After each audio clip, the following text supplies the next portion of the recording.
just hope they kill him.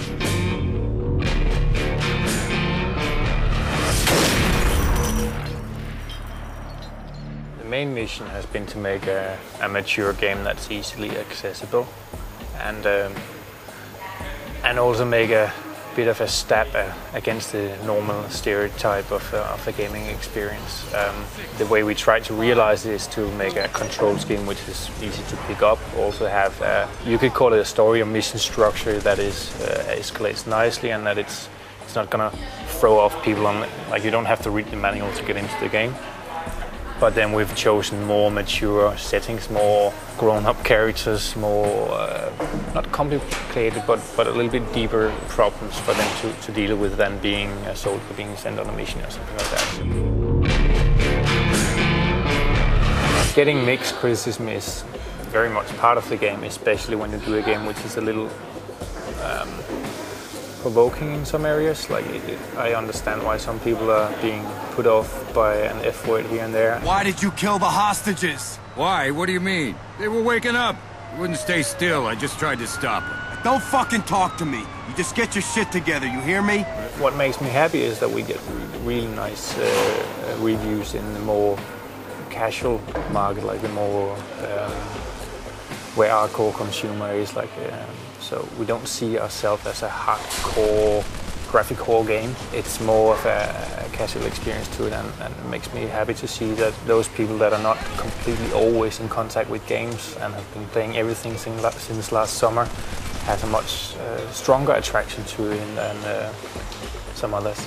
You can always say all criticism is fair. I think there's been instances where everybody can see that it's been probably a little bit weird. We can't blame people for being put off if something, but please look at it as a complete package instead of just getting pissed with one thing and let it rub off on everything else. First of all, it's easier, and it's also it has more components to it. Like it has the co-op, and it also has the multiplayer that keeps it alive for a while. And also think that it's nice that it has a little bit stronger tone to it, a little bit more sincere scenarios. Like Hitman has always been slightly cartoony, like until now. It has this little bit slight comical relief now and then, but with Kane Lynch we kind of figure out like, these guys have real problems. We can't make tongue-in-cheek too much. Like Lynch will always be a little bit funny because he's just off the planet now and then, but it's not been a goal to go out and make a Mel Gibson funny buddy movie thing at all. A long night ahead of us. Bitching? I'm not bitching. I just hate being ignored. Could you at least tell me why you think she can get the briefcase? Or you don't know? Just do as I say and we'll get it. The way we did the graphics for it has been deliberate in the way that we do a lot of different scenarios. There's the bust out, there's a bank heist, there's a kidnap in a club with thousands of characters, there's Tokyo streets, there's like full-blown war, there's a prison breakout. Whenever you spread out your graphical assets, whenever you spread out how capable your engine should be of doing different scenarios, you will lose some quality on point to point, where if you want a game which is completely polished down to the last bolt, you have to pick something. Normally, you have to pick something which takes place in one scenario, maybe in variations of one scenario. And I think we would like to do that now and then in Kane Lynch, but it's not been doable because we have these two characters that drive the story to different places. So that's one of the trade-offs. We want to do broad, different scenarios because we think it matters more to casual gamers than polish everywhere. The multiplayer has been a nice surprise. We kind of knew that the content was appealing, but we've been shit scared from the beginning that it wasn't tweakable. But just in the beginning, it was like kind of the rules kind of leveled themselves out. And I'm very proud that it's one of these games where you don't have to be shit hot at shooting. Like you don't have to be really, really good at the mechanic. You just have to think a little bit, and just it's more about figuring out what are the other guys actually up to than they can't hit me. I can't tell you when, but we are definitely working on more content that will be available soon. All right. So there's more of that coming. the test scenario for delivering free platforms at the same time, and with co-op and multiplayer has been quite a daunting task. The amount of test hours that have to go into something like that is scary. When you have free platforms at once, you have to be very careful with what you change or how you tweak things at the end. There's only a few parameters that you should really touch, otherwise your test scenario goes poof in it. I like Kane's bald spot. I like that one a lot.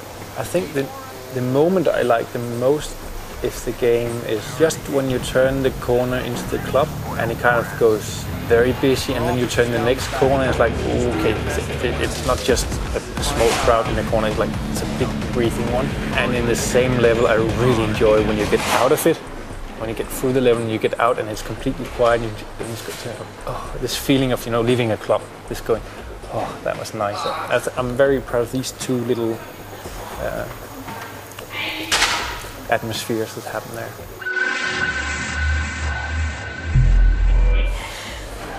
I think that would be cool. Like, it's one of the things that we've been working quite hard with, making sure that these characters have legs to walk on, that they will work outside a gaming world. Like, they do not have to have a weapon in their hand and run around to be a good character, and the dynamic between the two guys are nice. Like, we can use them for a lot else than just action. I would like to see the two guys in lots of different places, and that's just a good sign that they don't just belong on a Space Marine station. I guess you pray for a little bit of respect about the characters. From a personal point of level, I don't really give shit what they do with them, as long as they keep them to what they are. And I'm not sure having game developers running around would make a better movie. Right. So it's also one of these things you have to go, okay, please run. Like, the whole Kane Lynch thing is to establish a franchise, and it's we deliberately taking some chances on the way. Like, we're gonna do this. We know this is probably not the best thing, but this is a different thing. This is something that will set it apart. This is something that will make it stand out a little bit more. And it's just investment in having something which can be a little bit wide. Like, there's lots in the story in the game, for instance, where we would probably have liked to explain this a little bit more, but if we explain it too much now, we don't have the opening to use it for other purposes later on. So yeah, I would be sad if we don't do the second one at least. So we are working on something now. Okay. The only thing I can tell you that we are working on is that we are working on more online content for Kane Lynch 1 and 3 other projects inside IO.